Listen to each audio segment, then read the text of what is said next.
Okay, so throughout the year, we're going to be reading class books, and this book is called A Long Walk to Water. This is my favorite book. By the end of the book, it usually makes me cry, and it helps me to realize that I'm very lucky to have what I have for right now. Okay, so it's called A Long Walk to Water. So it's based off of the setting is in Africa, and it'll go throughout Ethiopia, Southern Sudan, Northern Sudan, and it kind of goes back and forth between two timelines of two characters. Okay, Chapter 1, Southern Sudan, 2008. Going was easy. Going. The big plastic container held only air. Tall for her 11 years, Naya could switch the handle from one hand to the other, swing the container by her side, or cradle it in both arms. She could even drag it behind her, bumping it against the ground and raising a tiny cloud of dust with each step. There was little weight going. There was only heat, the sun already baking the air, even though it was long before noon. It would take her half the morning if she didn't stop on the way. Heat, time, and thorns. Southern Sudan, 1985. Salva sat cross-legged on the bench. He kept his head turned toward the front, hands folded, back perfectly straight. Everything about him was paying attention to the teacher. Everything except his eyes and his mind.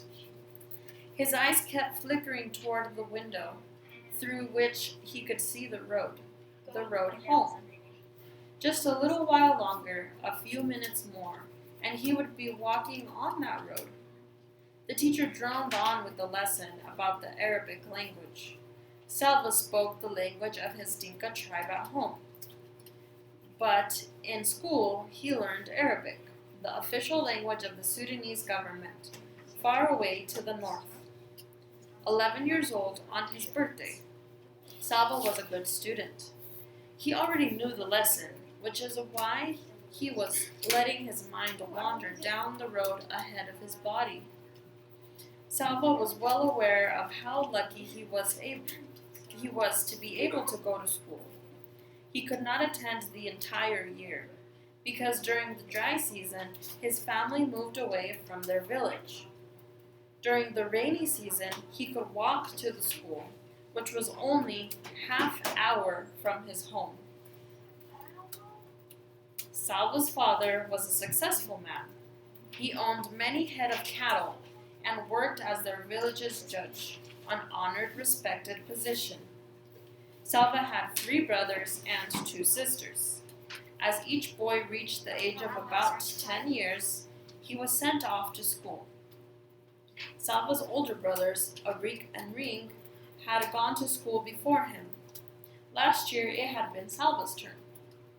His 2 sisters, Akit and Agnath, did not go to school. Like the other girls in the village, they stayed home and learned from their mother how to keep house. Most of the time, Salva was glad to be able to go to school, but some days he wished he were still back at home herding cattle. He and his brothers, along with the sons of his father's other wives, would walk with the herds to the water holes, where there was good grazing. Their responsibilities depended on how old they were. Salva's younger brother, Kuo, was taking care of just 1 cow. Like his brothers before him, he would be in charge of more cows every year. Before Salva had begun going to school, he had helped look after the entire herd, and his younger brother as well. The boys had to keep an eye on the cows, but the cows did not really need much care. They left plenty of time to play. Salva and the other brothers made cows out of clay. The more cows you made, the richer you were. But they had to be fine, healthy animals. It took time to make a lump of clay look like a good cow. The boys would challenge each other to see who could make the most and best cows. Other times, they would practice with their bows and arrows, shooting at small animals or birds. They weren't very good at this yet, but once in a while, they got lucky.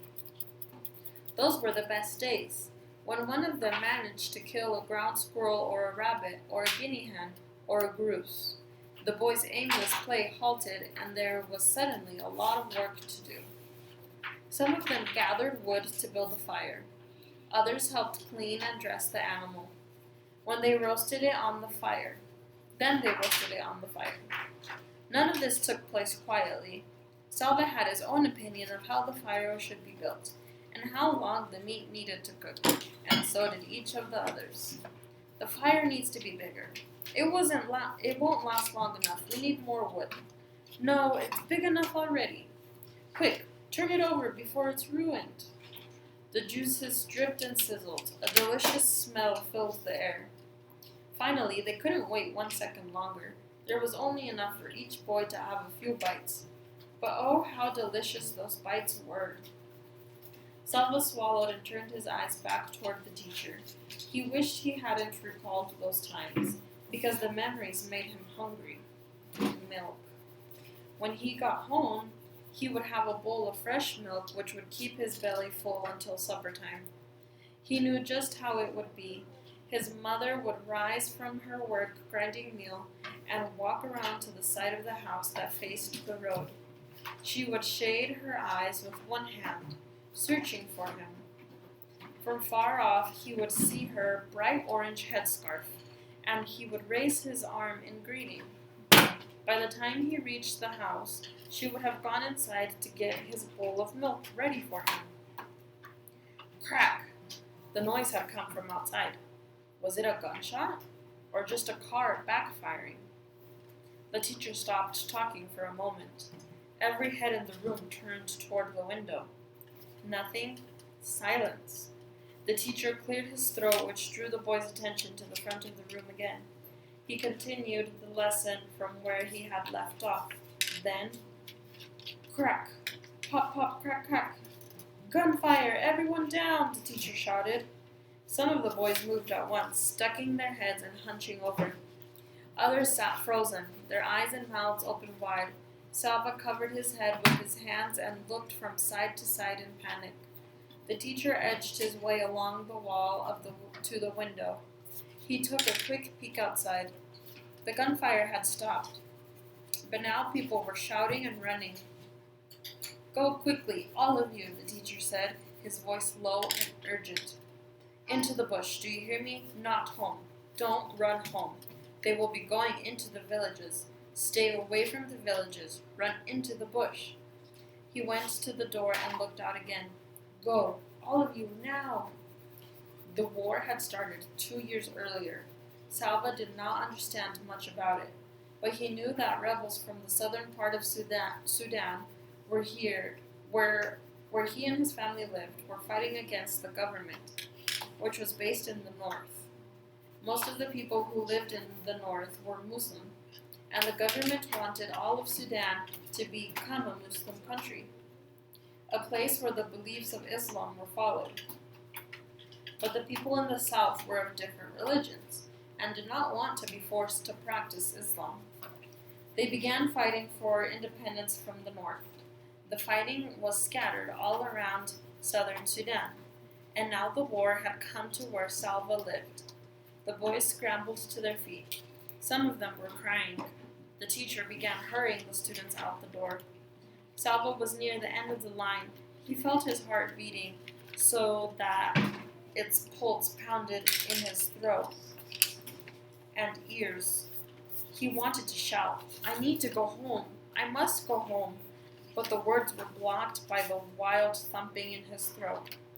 When he got to the door, he looked out. Everyone was running. Men, children, women carrying babies.